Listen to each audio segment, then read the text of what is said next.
Well, how will work lives change as we live longer and longer, maybe as long as 100 years? My guest today is Ken Stern. He is host of the new podcast, Century Lives, and he joins me now to talk about what we should maybe prepare for and expect. Hi, Ken. Hi, Linda. Well, thanks so much for joining me. I have a lot of questions about the new podcast, but I'd like to hear a little bit more about your own career because I know it's broader than just doing this one project. I've had a longer career, so it's appropriate to the topic of this conversation. I've spent, I like to say, I've had careers in all the jobs that people hate: politics, law, media. I was spent time as a lawyer. Spent time. I was at NPR for about a decade as both their chief operating officer and their CEO. Since leaving there, I've written books, done podcasts, launched my own company, and excited to be doing this new podcast with Stanford. Well, it's an interesting concept for sure. The statistic is if a baby is born today, might live for 100 years, or 50%, I believe, will live That's for right. 100 years. But even without that, we are living longer lives and maybe changing expectations around that. Tell me about the podcast, how you're going to address that. So it starts with the concept that you actually put down, Linda, that a baby born today in the United States or Canada is 50% chance of living to 100. And putting that um, into context, up until the 19th century, our lives would last typically 30, 40, maybe at the outside 50 years. And most of the growth in human life expectancy has taken place over the last 150 years. So our recent ancestors have given us 30 to 40 extra years of life, but no real manual how to live those years. So we've kind of appended to the end of life without really thinking about sort of the whole arc of life. And the story of this podcast is, how do we rethink sort of our map of life, to steal a term from the Stanford Center on Longevity, to optimize that 100-year life. So how do we rethink education, work, healthcare, families, to make sure that the 100-year life makes sense? You know what? There's so many parts of this. Let's concentrate on the work part of this for this Yeah. podcast. We are anecdotally and in the stats seeing that people are working longer than they used to, maybe by choice, maybe by financial necessity. I know you've talked to some of them. What's the kind of feeling about that? Are people positive about it? So I think by and large, no, because so I tell people that in the future their careers aren't going to be 30 or 40 years; they might be 50 or 60 years, and no one likes that idea, right? I mean, the idea that we're going to have to work longer, we'll want to work longer, is sort of scary and alien because we've sort of set up our careers now so they tend to expire around 65, and people sort of look for that end. The idea that we're going to work longer is scary because we really haven't thought about how to make longer careers. So one of the statistics is, the next generation is going to have on average 25 jobs. Well, the education system's not set up to support someone as they change so many jobs. Does not the work life is not set up so people are part of multi-generational households and have to care for children and elders. So part of the rethinking of longer life is not just working longer, but how do we work differently that makes sense over longer Yeah, careers. I can see if you say that to somebody who's in their 50s or 60s right now, they find it scary, right? 25 jobs, I'm going to have to change all the time. I don't know that you'd get the same reaction from somebody who's in their 20s or teens, right? Their So expectations are different. yes, it's a really interesting question. So I will tell you. So the first season of the podcast, which launches on January 12th, is sort of the overview of what we think of the new map of life, and goes into all different domains. Second season, which will be out in May, focuses entirely on work. And the first episode is going to be about, which we haven't done. So this is going to actually spend time with Stanford students who are part of a Design Your Life course, who are thinking about sort of the 60-year career. And you're right, they're not scared off by this notion that, hey, they're going to have lots of different jobs and they're going to take time off for different things. But it's a different notion because they have to think differently about work, because it is going to be different in the future. It needs to be different in the future, given longer life and, frankly, the need to fund have longer careers to fund longer life. But, we're changing it up right now, though, right? The pandemic has really, I think, changed a lot of things. What strikes you about that? So it's changed how people think about what's important to them, for one thing. So it's tons of things. I think the pandemic is going to be one of those generation defining things. That's not a particularly brilliant insight from me, but it's changed how people value things. So we see that in the big quit, the great retirement, the great resignation. Mhm. Yes, today the number from today is that 4.5 million people in America, the most ever in one month, have quit their jobs. Some to take care of family, some to early retirement, some to take new jobs. And part of it, I think, reflects the fact that people know that they need to value things in their lives differently. It's also changed how and where we work. Telework is going to change. And I think for older workers, I think it potentially opens up doors. It's been very hard for older workers in America to keep jobs that are often forced out prematurely. I think the idea of telework and more work flexibility, which is, I think, a key notion, will come out of the pandemic in an important way. Yeah, I mean, I've seen some of the statistics on the Great Resignation. We don't have a ton of stats by age, but I know just anecdotally talking to people who are older, they don't feel like they have those options, right? They feel like if you have a job, you have to hold on to it. Now, it could be because it is harder to find work, but again, it could also be that they're used to having that security of the one job. Yeah, so I think you see a portion of the Great Resignation, people going into early retirement.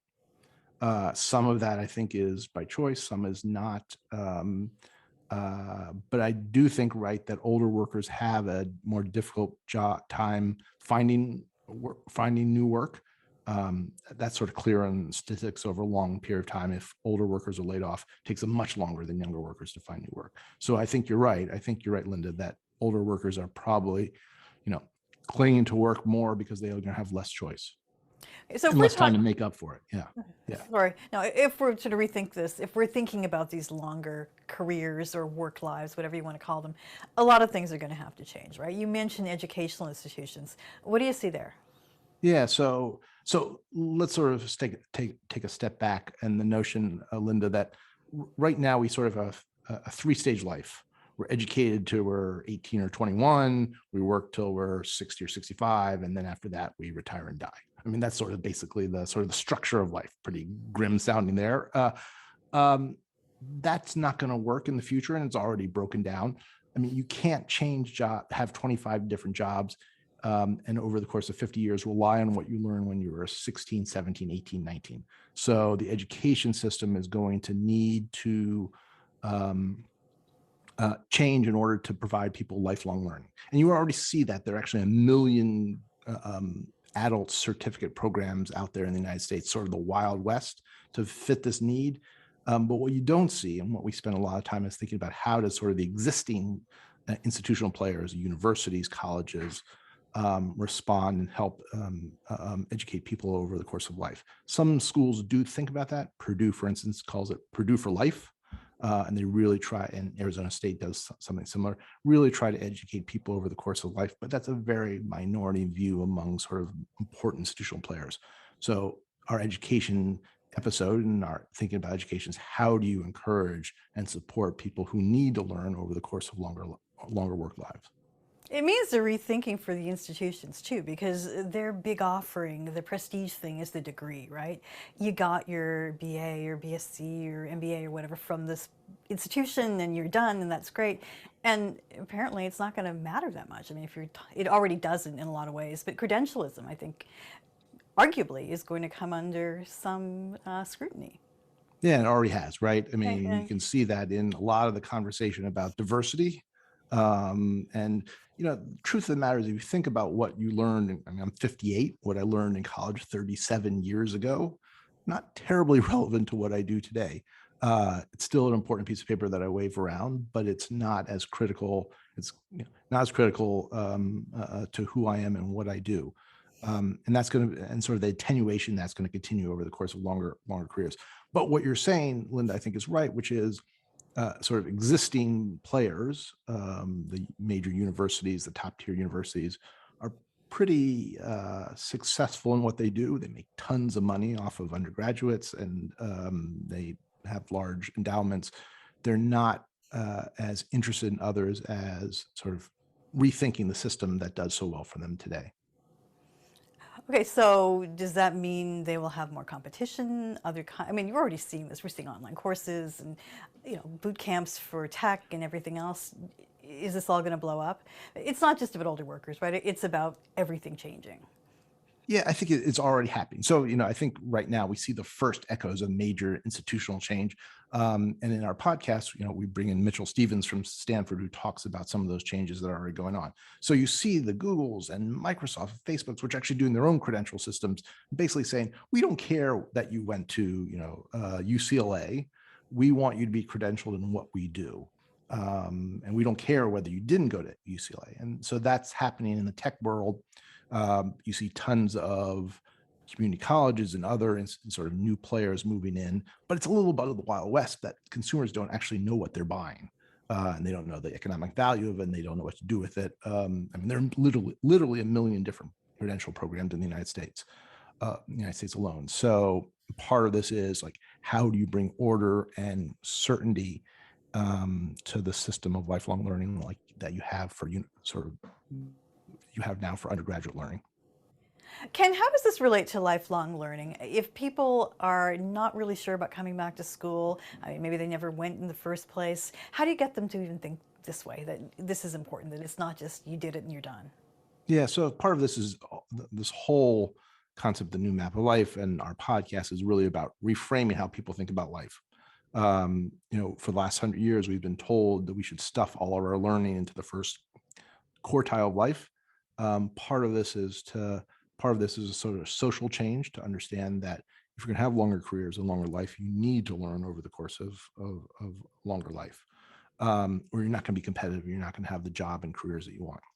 The second thing is to actually change the education system so it supports lifelong learning. I mean, governments, by and large, really support learning for grammar school and for college, and a little bit for graduate school, but they don't really incentivize and support lifelong learning. And that needs a change. And also business needs to change as well. I mean, the idea over a longer career, I think, is that people are going to not have a linear career. They're going to drop out for learning, they're going to drop out for caregiving, they're going to have to come back in. And it's really hard to do that now. We see that every day. But that's going to need to change if this longer life and longer career is going to make sense. What about organizations?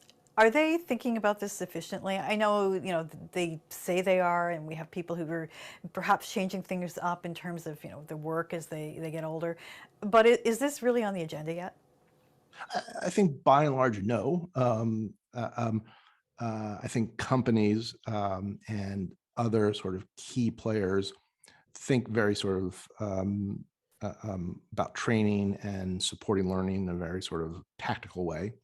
That may change, though. I think one of the things of the pandemic, we talked about the pandemic, is we see a lot more job hopping and a lot more demand um, for change. And I think one of the ways that companies keep and retain employees is to understand that they need change, they need to learn, they need to grow, and provide more and more opportunities for that. I don't think that's happened yet, but I think it is starting to creep onto the agenda from what I can tell. If we're talking about longer lives and, longer careers, and people are going to change companies, are you going to see organizations invest in training at all? Because even now they're worried about people leaving, right? Yeah, so I think if I'm a head of HR at a company now, and I'm seeing 4.5 million people quit jobs in 1 month, and the cost of acquiring new employees and training new employees is huge. So every time you lose an employee, it costs you. It costs you in efficiency, it costs you in learning, it costs you in your knowledge base. It hits your bottom line. I think, people need to sort of think companies need to think very differently in the future about this. And that means thinking about sort of longer careers, and that people will change jobs and change careers because they will need to. And that's a big mind change. I think I remember talking to a head of HR at a major airline about older workers, and her interest was getting rid of older workers, because they're more expensive. That's going to need to change because the economics of work is all and of companies are all going to change. So as with any big sort of cultural shift, some companies are ahead of the curve and some airlines are behind it. Interesting. What about public policy? I mean, the policies we have were created for a different world, right? Yeah. Yeah, so it's a tough time to talk about public policy, at least in the United States. Many of the funding programs for education and work were built around this very linear three-stage life. I do know that there are a lot of people in the federal government and on Capitol Hill who are thinking about the topic of how do you fund sort of lifelong learning, lifelong training, and the need to incentivize that. And that's true for people who have college degrees and it's people who don't have college degrees. 2/3 of the of workers in the United States don't have four-year college degrees. But public policy in the United States, as you know, moves pretty slowly these days. So I think Most places. yeah. I think we have the honor of being slower than most. So I think a lot of that will trail change. But I think the demand's already growing, right? It's already a huge demand for training programs and lifelong learning. Public policy and companies are trailing behind. Okay, so if we go 10 years from now, not 50 years from now when the kids born now will be well into their careers, but 10 years from now, when you have Gen Xers maybe at the top or nearly the end of their careers and boomers pretty much out of the labor force, how different do you think views will be towards work and older workers? That's a super interesting and super hard question, Linda. I think so. Let's take two different phases. I mean, I think, I don't think the pandemic has necessarily helped the cause of older workers. I'd like to think that, in 10 years' time, understanding of sort of the need to work longer and the capabilities of older workers to work till 65, 75, 85 will catch up. I'm not sure if that's the case. But I do think it's this next generation, really the kids starting out today, who really do have that. I mean, you start off by sort of posing the question. I do think they have a different perspective of longer careers, and I think that will ultimately shape how we understand this new map of life. Okay, it's kind of an exciting time, maybe a little bit scary. Ken, thank you so much for talking to me today. My pleasure, Linda. Thanks for having me. Ken Stern is the host of the new podcast, Century Lives.